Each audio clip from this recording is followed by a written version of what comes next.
parler. Je sais cette opportunité, n'est-ce pas, que j'ai sollicité pour vous présenter la pertinence du projet Capop que nous conduisons depuis un moment. Merci. Alors, le projet a commencé, ça fait aujourd'hui 3 années.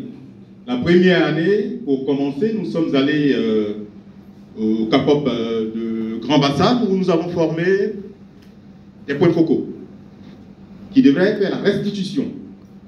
Il y a eu beaucoup de blocages sur le terrain. Entre autres, l'ego de certains enseignants qui disaient les instituteurs qui sont des technopédagogues ne peuvent pas les former. Ce sont les échos qui me sont parvenus. J'ai vu que c'était difficile par ce moyen-là. Alors donc, au terme de cette année, après cette observation, donc, vu la petitesse des moyens qui nous sont alloués, on a choisi 4 CAFOP, à Boisseau, Abidjan, Boaké 1 et San Pedro. Dans chaque CAFOP, nous avons eu à former une centaine d'enseignants, ça fait environ 400 enseignants. La formation était hybride. Une formation en présentiel et une autre en ligne. J'ai observé ceci. Quand on est présent, tout le monde est motivé, on acclame. Mais une fois on est absent, en ligne, il y a 3-4 personnes qui viennent se connecter pour la suite. Ça amène à réfléchir. Je me suis dit, en réalité, les destinataires du projet, ce sont les élèves maîtres. Pourquoi ne pas mettre en place une initiative de motivation? C'est en cela que nous avons spontanément, ce n'était pas prévu, mais spontanément nous avons préféré investir dans ce que nous avons convenu d'appeler les concours des savoirs scolaires, des savoirs des CAFOP, étoiles et du web des CAFOP.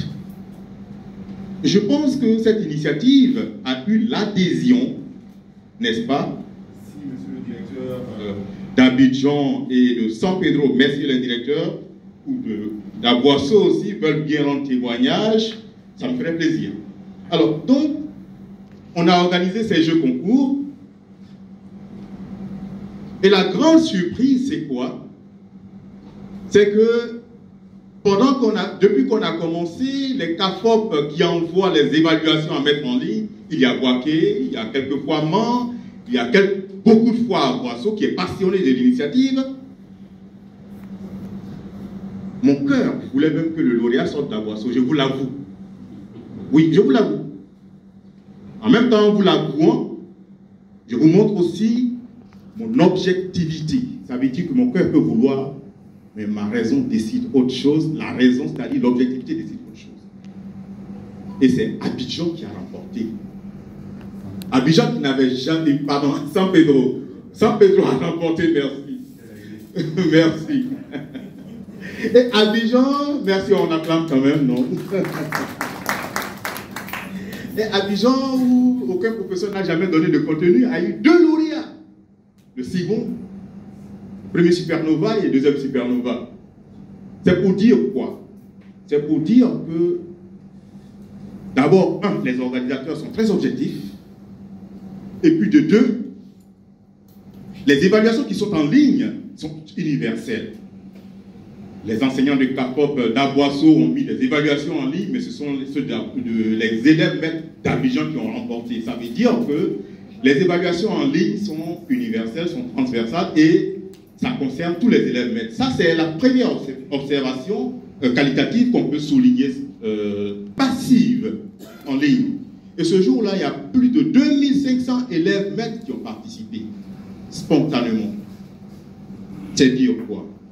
C'est dire qu'on peut évaluer spontanément un examen en ligne où les 5000 élèves maîtres d'une promotion peuvent participer instantanément sans avoir à mobiliser une grosse logistique de mal de papier rare. Non. Il suffit que chacun se connecte et les résultats sortent automatiquement. Donc, je vous encourage à cela parce qu'en fait, je me suis rendu compte que même si les enseignants ont le pas très lent, les élèves maîtres, eux, ils anticipent. C'est en cela que je me suis dit, il y a 100 enseignants dans chaque CAFOP. 16 CAPOP, ça fait environ 1600 enseignants. Si on veut attendre que chaque enseignant apporte son évaluation, et là encore, il y a des réticences. C'est de bonne guerre. Il y a, dans certains CAPOP, on dit, ah ben ce sont des évaluations, si on les met en ligne, parce que dans la tradition, oui, on doit cacher les preuves jusqu'à ce que... Mais je vous dis que si à Boisseau qui a proposé beaucoup d'épreuves, et que le premier est sorti à San Pedro et les deuxième, troisième à Abidjan, ça veut dire que proposer des épreuves à mettre en ligne ne favorise pas forcément celui qui en produit, celui qui les produit. Donc n'ayez pas crainte. Faites confiance à l'initiative. Alors, donc je vous exhorte à vraiment emboîter le pas à cette initiative. Même si les élèves, les 1600 enseignants ne veulent pas s'y mettre, on a mis une équipe commando en place, dirigée par M. Coré, qui conçoit des contenus en ligne. Et donc, puisque celui-ci, même si l'équipe, l'auteur du cours est d'Aboisseau, et que le vainqueur peut sortir de San Pedro, c'est pour dire que la connaissance, le professeur de CAPOP, il est professeur pour tous les CAPOP en même temps.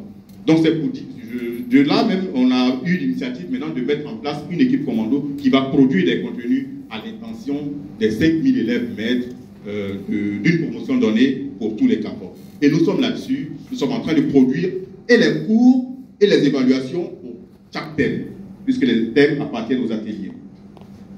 Alors, l'avantage aussi, c'est que ça autonomise l'élève maître. Après le cours en classe, avec son smartphone, son ordinateur, il peut relire le cours, s'auto-évaluer, puisque les textes sont interactifs, s'auto-évaluer régulièrement. Et c'est en cela que même les jeux qu'on organise, tous les élèves maîtres sont gagnants en fait. Tu peux ne pas avoir reçu un ordinateur, mais tu peux avoir une bonne note en classe. Ça aussi, c'est gagné. Alors, à ce propos, cette année, nous avons, tirant conséquence, n'est-ce pas, de ce qui s'est passé les 2 années dernières, nous entreprenons de renforcer les contenus avec l'équipe commando, de poursuivre la stratégie de cette émulation à travers les jeux concours, étoiles et du web des CAPOP. Madame la directrice du CAPOP, le Grand Bassam, défie déjà tout le monde, disant que c'est Grand Bassam qui va remporter. Alors, c'est dire combien les gens sont pleins des répartitions de leurs frais de scolarité, ils payent quelque chose. Donc, qui ne l'exploite pas, c'est eux qui perdent. Donc, nous vous invitons à les sensibiliser à l'exploiter. Alors, donc, les autonomiser à l'exploitation. Et je souhaite. S'il vous plaît, qui a le comité? Comme les directeurs et ADC sont là, les élèves à y aller. Parce que l'élève, aujourd'hui, quand il va à l'école, beaucoup plus que la compétence qu'il va acquérir, ce sont les notes irrégales. Donc, si l'administration lui dit que les notes seront prises en compte, il sera plus motivé à cela. Alors, tout à l'heure, je vais donner la parole à M. Coré pour vous montrer un démonstratif de portfolio rédigé en ligne. Pendant qu'ils sont distants, l'élève et le professeur qui l'est, il suit son portfolio. On était tout à l'heure même à l'hôtel quand il apportait ses observations sur le portfolio rédigé sur la plateforme en ligne. Donc il va vous faire avec la projection tout à l'heure. C'est pour dire que dès la première année déjà, l'élève a son espace de portfolio et il utilise les 3 années de formation. Chaque jour qu'il a une idée, il se connecte, il complète et jusqu'au bout de 3 ans, n'est-ce pas, il n'aura plus de stress, il n'a qu'à imprimer, mettre en forme et présenter à la soutenance. Pour les stages, nous avons mis en place, n'est-ce pas, depuis la première année, mais c'est une question de sensibilisation, un espace de suivi continu de stage. C'est la même problématique à l'école normale supérieure. Ça me fait un peu mal au cœur. Quand j'étais nouvel enseignant à l'école normale supérieure, on avait 3 visites et une visite d'évaluation. Aujourd'hui, on a 2 visites. Au total, vous allez installer les stagiaires, la prochaine fois qu'ils vous voient, c'est pour les évaluer. À quel moment vous allez les critiquer afin qu'ils s'améliorent? C'est quand ils seront titulaires. Alors, on s'est dit, pourquoi ne pas mettre à profit la technologie pour multiplier les critiques, les observations, ne prenez pas critique en termes péjoratifs, critiquer pour construire, pour multiplier les critiques. On l'a essayé. Vous faites les simulations des classes, n'est-ce pas, pendant la formation. L'élève stagiaire, quand il est en formation, il peut se faire filmer sur des points précis. Sur des points précis. Il a appris à mettre en ligne les vidéos. Aujourd'hui, les cyberactivistes le font. Pourquoi ne pas l'utiliser dans l'éducation?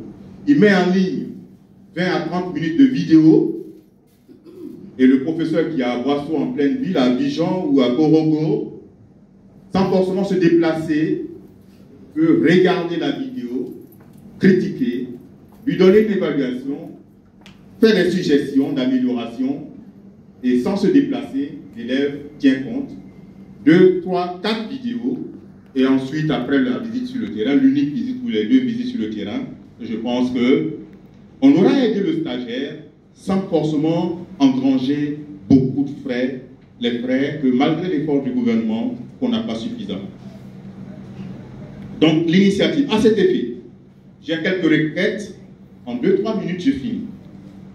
Je souhaite que déjà, c'est vrai que les listes ne sont pas encore consolidées, les listes des élèves de première année ne sont pas encore consolidées, mais on peut déjà nous les communiquer et faire des mises à jour après. On peut faire les mises à jour. Pour ceux qui nous ont communiqué les listes l'année dernière, ils savent, ils en ont l'expérience. On met ce qu'on a déjà, et après on peut lui dire, non, tel élève a quitté telle classe, tel nouvel élève est arrivé, on fait les mises à jour. Comme ça, ceux qui sont stables, les élèves qui sont déjà stables, peuvent commencer déjà à travailler. Peuvent déjà commencer à travailler. Pour ne pas que ceux qui sont instables pénalisent les élèves qui sont stables. Alors, inciter les élèves à s'approprier l'espace, je l'ai tantôt dit déjà. Alors, j'ai discuté avec certains enseignants de AEC ou de TICE. Je leur ai dit, mais pourquoi les life skills en TICE, pourquoi vous ne leur apprenez pas? Aujourd'hui, ce qu'on a besoin, ce n'est pas la carte mère, ce n'est pas le microprocesseur, l'élève maître en TICE, ce n'est pas de ça qu'il a besoin. Même moi, je n'en ai pas besoin. C'est comment exploiter une plateforme, il n'a pas besoin de rentrer dans l'intimité de l'ordinateur pour aller enseigner un élève. Mais il a besoin, n'est-ce pas, de certaines fonctions d'utilisation. Il est un fonctionnaire. Il faut qu'il arrive à rester dans son espace fonctionnaire, identifiant un mot de passe. Il faut qu'il arrive à se connecter à l'espace CACOP en ligne, identifiant un mot de passe. Il faut qu'il arrive à poster une vidéo, à faire un montage. Il y a des professeurs, n'est-ce pas, de TICE. Voilà. Donc, il faut qu'on mette cela au programme. On dira peut-être, ah non, c'est pas non conçu. Ça peut être caduc. Oui, il faut mettre à jour. Et l'enseignant, la liberté de l'enseignant, c'est de voir le besoin de l'apprenant pour mettre à jour. Il ne faut pas être rigide. Et donc, je souhaiterais que, mesdames et messieurs les responsables, veuillent bien inclure une séance de montage et de dépôt en ligne de vidéos au cours de TICE. Pour que le stage en ligne, le suivi de stage en ligne ait son sens. Je dirais, je vous remercie pour ma part. Je vais donner la parole à M. Corée pour qu'il fasse la démonstration. Je vous remercie.